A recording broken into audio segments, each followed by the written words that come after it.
So I am Anlu. I work for Kepler Interactive and Kowloon Night. So we publish games like Expedition 33, Rematch, Sifu, etc. But before I start, here are some of the favorite games of all time because I think we're all gamers ourselves. And I think this is the best way to introduce me as a person. So if you like any of the same games as I do, Gal game, which one? This one? 美少女梦工场, no? Okay, it's a very, very old game, but it's one of the best. So I'll explain a little bit about the reason why we have two companies, but I work for both, and here are some of the characters of our games. So how it started is Kowloon Nights was founded in 2017. It is a fund that supports developer that wants to self-publish. So back in the days, I joined Kowloon in 2019, so I've been with the team for almost 6 years. And back in Kowloon, the founders founded it because it was a market where there were publishers and there were a lot of equity investors, but no one really in between. So if developers wanted to self-publish, meaning that they don't want to work with a publisher, we were sort of trying to fill that gap by providing them the money for them to work on the game, but at the same time, they get to control everything else, which includes the marketing or the publishing side of things. So that was Kowloon. And then in 2021, the same group of founders started something called Kepler Interactive, where we are a publisher, but also at the same time, we have our internal developers developing games. It was founded because it was about COVID, right? There was a lot of investment into the gaming market, especially into companies. But a lot of the times, once a company get acquired, the founders sort of lose incentive to work on the studio just because they get a bunch of money. A lot of them would leave. So our model is basically doing a share swap where they get part of the Kepler shares as well. This means that they don't want to leave because they want to be not only make their studio better, but in general the entire company better. So that was Kepler. And then in 2023, we started a new model called Kepler Goals, which are for providing publishing services for developers that are a smaller team, but at the same time, they don't need funding. One of the examples on the right, we work with Motion Twin, which is the developer for Dead Cells, because they didn't really need any funding or any money, but then they wanted to keep the team small. So that's why we provided publishing as a service. But then here are some of the other titles in our portfolio. We had a pretty good year this year with Expedition 33 and Rematch. And then over at Kowloon, we have supported over 55 teams globally. Moving on. So my role, I am the senior business manager over at Kepler. I do a lot of different stuff, but the main stuff is really trying to bring projects into the project. So be involved in scouting, in pitching, in evaluation. I think my perspective is more like when developers pitch to me, what do I focus on, what do I really care? And hopefully that maybe gives you a bit of insight if you're going to pitch to publishers or investors in the future. And then I also the account manager for some of the titles, and I also manage platform or Asian partner relationship. So here is our process internally over at Kepler. So first of all, obviously the source is from scouting, is from code submissions. They are all the same. So whether the project is from a referral, whether if it's through our website, it's all in our same internal inbound system, and we go through them one by one.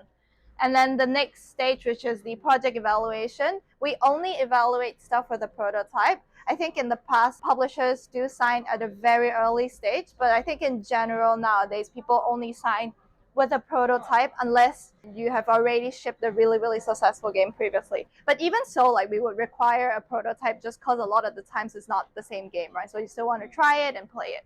And then the second round is the committee review. So in the first round is usually me and a couple of others in the business team. And then the second round is people from different departments in the company. So we have people from the publishing team, we have people from the creative team.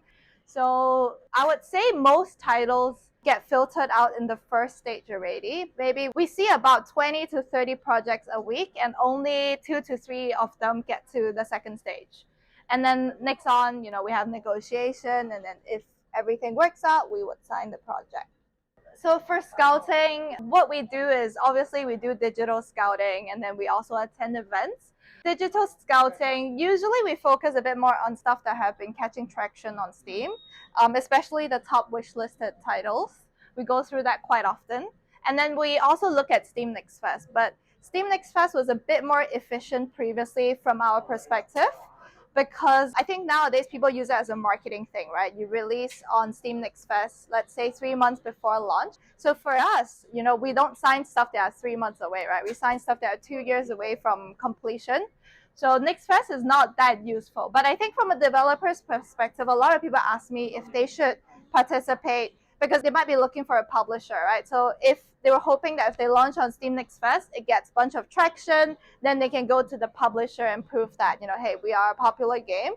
But I think the reality is just that you are competing with a bunch of games that are super polished, they are backed by publishers or they are self-published, they're really, really close to release. So if you participate at an early stage, because you can only participate once, so this is sort of your only chance, and I wouldn't use it that early, even before you work with a publisher, because a lot of publisher would care. They'll be like, oh, did you use up your only chance? And if you don't have wish list, it might mean something about the game. So I would say saving it to the last part would be a bit more efficient right now. Just because, there are a bunch of games, there are a bunch of noise out there. And even on our side, when it comes to marketing the game, we tend to focus on the last 3 to 4 months. That's our most important marketing push.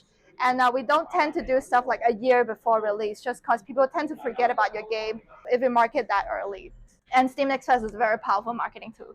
So that's Steam. And then obviously Kickstarter, we take a look at stuff that have raised a bunch of money. And then we go on Twitter as well. There are a bunch of tags, but we do that once in a while, not super often. I think most of the time it's still actually attending events or through referrals. So events, I would say GDC and Gamescom, from our perspective, is the best event to scout for games. But I think as a developer, if you want to participate in an event, I think GDC is the best, just because there are a lot of talks from creators out there. So you can listen to these established studios, but at the same time meet a bunch of investors or publishers. So I think GDC is nice. It's in San Francisco in March. But Gamescom, it's more to see. So you can see like big booths from EA, from Xbox, for example. And then we have a bunch of local events that are quite nice to attend. Okay, this screen is a bit smaller than I expected, but on the top, this is basically a report that we do on a weekly basis on scouting. The first part is Steam games that have just released in the past week that got a certain amount of reviews. So for us, I think this research is to make sure that we are talking to everyone that we should be talking to. If there are popular games that we haven't spoken to, we should reach out to them. And then the next part is Twitch, Kickstarter, etc. So when it comes to pitching, definitely there are a lot of stuff that we look at, that we focus on. I think the core thing is still the game itself, like the idea, because that's what everyone cares. Like obviously the stuff around it are important, but if you don't even have a fun or interesting game in the first place, even if you're a very established team, we tend to pass on the project. We look at the state of the market, the audience, what players are you targeting, the budget of the game, the team, is there any traction, have you worked on any previous game, can you execute and ship at the time that you promised. So usually at pitching stage, whether if it's on the call or whether if it's a cold outreach, we sort of expect there to be a pitch deck. If it's a face-to-face meeting, usually my meetings are 30 minutes. If it's super promising, sometimes we would do an hour. But I think a lot of the expectation is just a 30 minutes. So you have to have an interesting pitch that you can talk about in, let's say, 20 minutes, just because you want to hear the publisher talk to, right? So in 20 minutes, that's maybe about 10 slides. But the pitch deck is very important, and just make it nice, because if I go to events, sometimes I meet developers from 10 a.m. to 6 p.m. And if it's all 30-minute meeting, that's a lot of meeting in a day, and in a week, right? It's 5 days.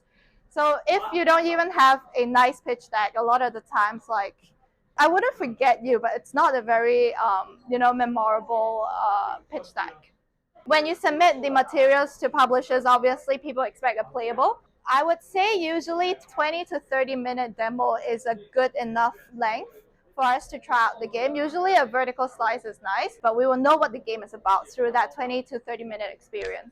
Other stuff, sometimes we would like to look at the GDD just to see what are your plans for the games in general. And then obviously we need to know the budget, if you have any key art asset that you can show us. If available, any numbers and data will be helpful. So if the game has traction, you release a trailer, a tweet on Twitter got viral, like these numbers and data is always very helpful.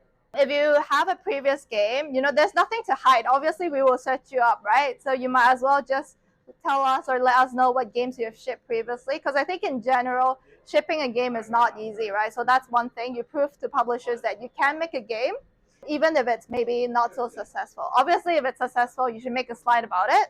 But you should prove that at least you can ship a game. Wish list. If you have a Steam page, we want to know the wish list. On our end, we can sort of guess how much wish lists there are, but it's always nice to hear the exact numbers. So the way that we determine wish lists is from community followers. So usually community followers times 10 is the wish list. And that has been quite accurate for us. And then Kickstarter, if you have been on Kickstarter, you should let us know.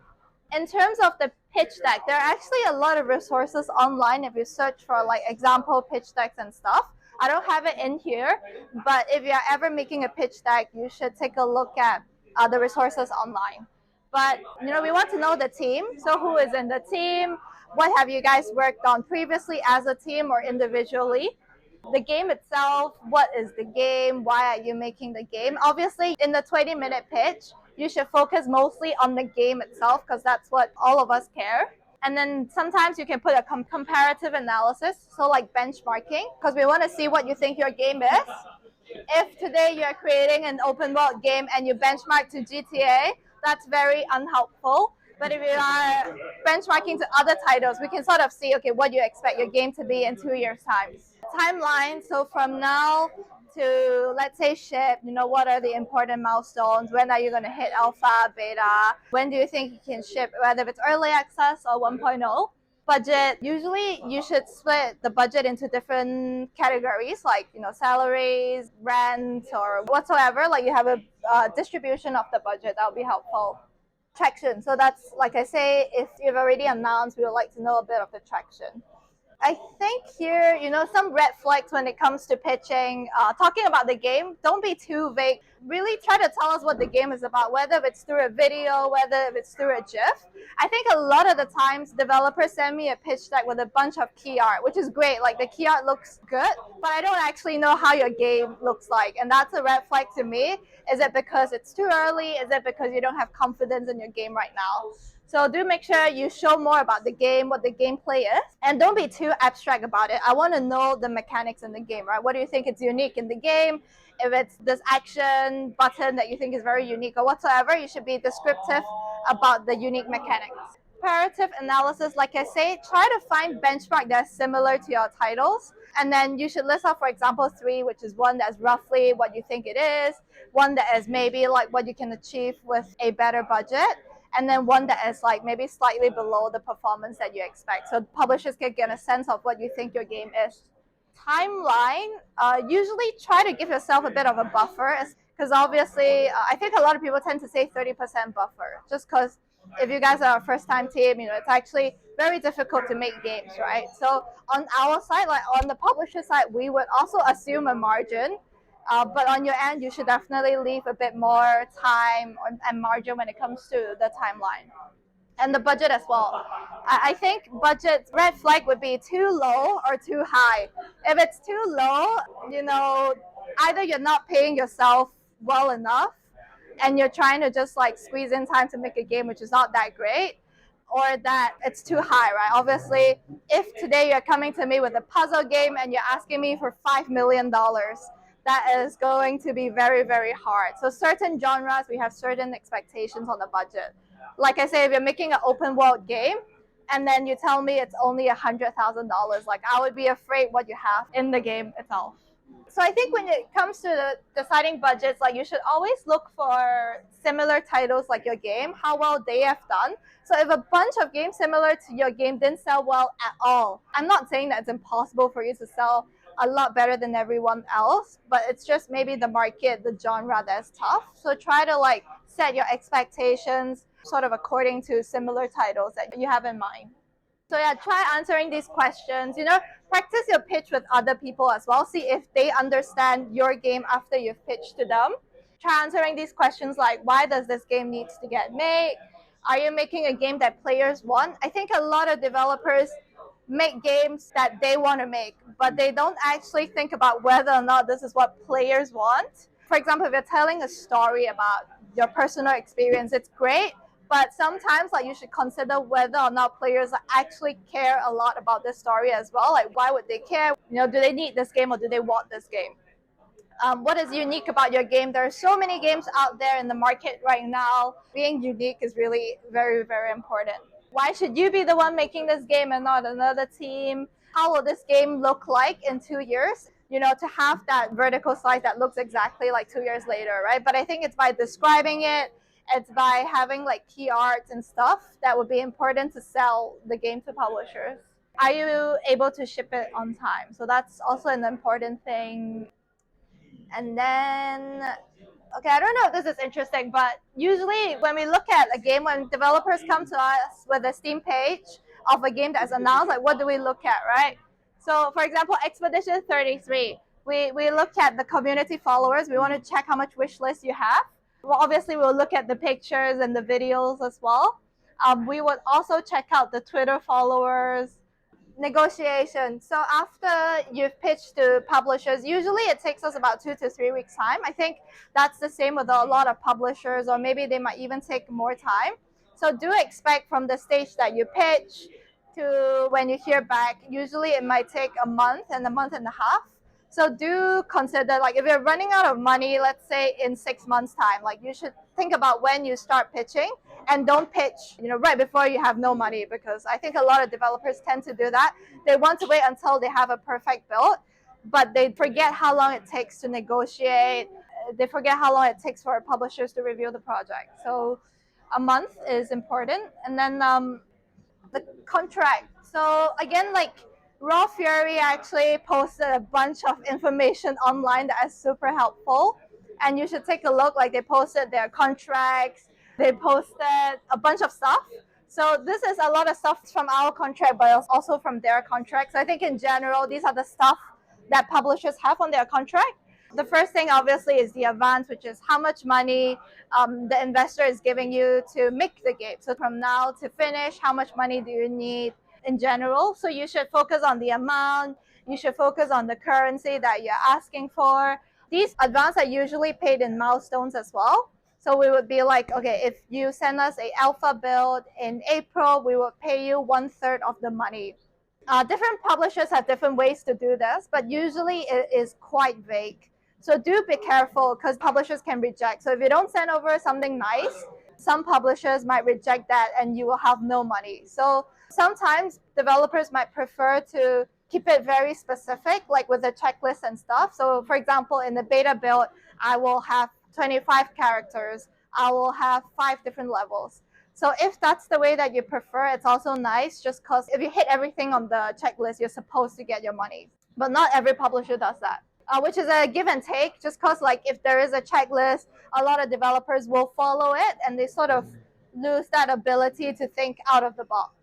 Marketing guarantee, usually for publishers, they would spend a specific amount of money to market your game, and they will tell you, but they won't tell you exactly. Good publishers will tell you, but some publishers wouldn't tell you where exactly they're spending the money on. So for example, they will say, we are spending $200,000 to market your game. Then that includes, their salary of that person helping you tweet, booth costs and stuff. To be honest, it's hard to be transparent, right? Just because there's so many people involved, there's so many things. But I think you do try to get a sense of where that money is going to. Ask for a breakdown and be like, oh, where would you roughly be spending this on? And if it makes sense, then let it go. But that's the marketing guarantee. And then revenue share. A lot of the publishers tend to recoup their marketing spend first. So if they say they spend $200,000 on your game, they will have to recoup that from sales first. So before they get back $200,000, you get $0. So I think that's also something that you should consider, because that could mean like if your game ships and then they recoup the money first, and if the game doesn't do so well, what that means is that you would get no revenue for a very long period of time, and a lot of studios might shut down because of that. So I think do consider a bit of your runway as to after release, and make sure if there is 100% recoupment here, you should still have some money to manage your runway. But some, like for us, we do 70% and then 50%. So from the first unit sold, we already start splitting with developers. So that would be a pretty good deal because you are guaranteed to have some money from the beginning, right? Territory, usually it's global, but if you're looking for regional specific support, it could be China, it could be Asia, it could be North America. Which platform you are supposed to launch on, usually it will be written out very clearly. PC, consoles, mobile, for example. And I think the thing to take note here is that who is going to bear the cost of porting? Obviously, when you're developing the game, it's for PC, right? So you will launch on PC no matter what, but you have to consider the cost of porting to Xbox, to PlayStation 5, to Switch. Usually the port to PlayStation 5 and Xbox is slightly easier, but you should always consider, is publisher going to be paying or are you supposed to be paying for this? Related content, DLC, sequel, soundtrack, art book, merch. So you have to understand the definition. What would publishers be taking from you, right? Would they take revenue if you make a DLC? Would they take revenue when you make soundtrack? So these are the stuff that you can negotiate with your publisher. So if you want to keep full revenue on your soundtrack, you should let them know. But just be careful of what's the definition of revenue in general. IP rights, I think in general, publishers don't really take IP rights anymore. It's not very popular to do so, but just be careful, like some might still do that. First right of refusal or negotiation. So first right of negotiation is usually better. It just means if you're working on the next game, you have to inform them that you're making a next game and they have to be part of the negotiation process. Like they will tell you if they want it or not. But if it's first right of refusal, it means like you can only show them first and they will decide yes or no. So this is usually very, very tricky. If you end up not liking your publisher and you have this term, it really sucks because the publisher might just be like, yes, we want to work with you and you cannot say no to it. But I think a lot of publishers don't have these terms anymore. Revenue share payments and reports. Usually publishers collect the money first and then send it off to developers. So you should check if it's a monthly payment, a quarterly payment, length of the contract. Usually it's between 5 to 10 years. Service definition. This means like marketing stuff. So what would they provide to you, right? What level of support, what type of thing they would do for you. You should make sure either it is listed in the contract, that would be the best. If not, like you should have this discussion with them before you sign. Termination and fault. Like if things fall apart, how do we terminate the contract? I think this is very important. Like the remaining revenue share, how to deal with that, etc. But obviously that's the worst case scenario and hopefully no one has to go through that. Okay, Kepler. So we've signed some titles. I think what we like to sign are stuff that are unique. I think a lot of developers, when they come to us with a game that is inspired by another game, right? I'm not saying that being inspired is wrong, but a lot of the times that make your game very similar to the game that was inspired from.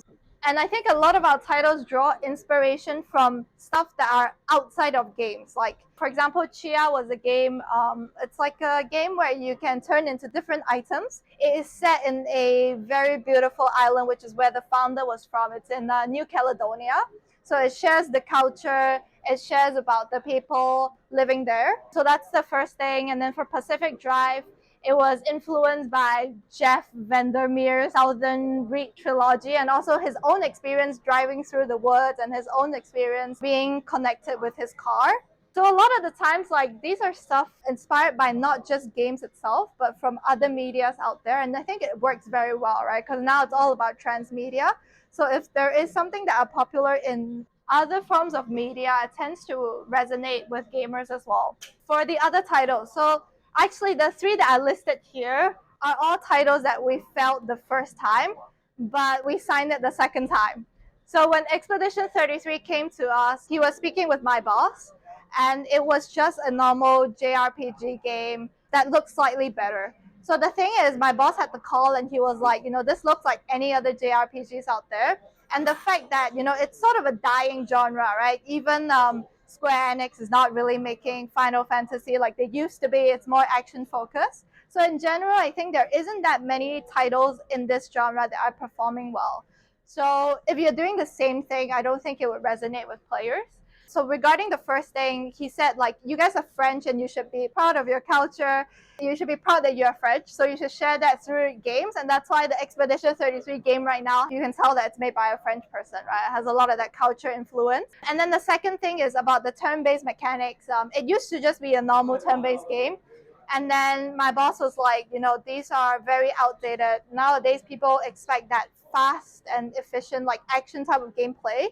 So instead of obviously not making it into an action game, but innovating it to make it faster and quicker, might be a more popular trend. Obviously, my boss didn't tell him what exactly he needs to do, but he went back to his team, discussed about it, and that's why they added all the blocking, the dodging mechanics. And I think that turned out to be what made it special, right? The mechanics itself was very special. The setting was also really unique. So that was Expedition 33. And then for Sifu, it was a while ago, but we also passed it the first time we saw it. The first time it was still very gray box. It was at a very, very early stage. But then the second time they came back with a very polished build. It wasn't really a game for everyone. Like I can't even play it myself. But I think in general, we want to sign games. It doesn't have to appeal to everyone out there, but even if it's to a specific group of players, I think that's enough. And that's what they did, right? They appealed to people who are more hardcore players. It was a bunch of French people, again, making a Chinese game. So I think that blend of culture mix between French and Chinese was interesting. Obviously, a lot of them practice martial arts. They also hired a consultant, so it wasn't like they were making a game that they were not familiar with. But that was interesting about the game itself. Pacific Drive, it was an interesting genre mix, like survival plus, the attachment to the car itself was what we felt special. But all these titles were through referrals and stuff, so we signed it pretty quickly. But Bionic Bay was actually one of the titles that we signed going to events and stuff. And then we said that it felt very nice as a physics platformer and with the character feeling very light. There's also a swapping mechanic, so you swap with the items and then that create like the puzzles in it, so you have to swap an item at the right time. It's actually quite hard, so you need to time your swaps accurately to pass a level and stuff. So we thought that was actually quite neat and stream worthy. And then the next step, we were like, okay, we will follow up. We will ask about their early access plan. We will ask about their budget, their business structure, etc. So these are basically how we evaluate games. So summary, this is almost the last slide, but I think in general, these are other stuff that you should consider while you're pitching, which is the first thing that I mentioned just now, your runway. How much money do you have left? When should you start reaching out to investors or publishers? How independent you want to be and can be. So what are the stuff that you want to manage as a developer? Do you just want to be making games? Do you want to manage your Twitter account?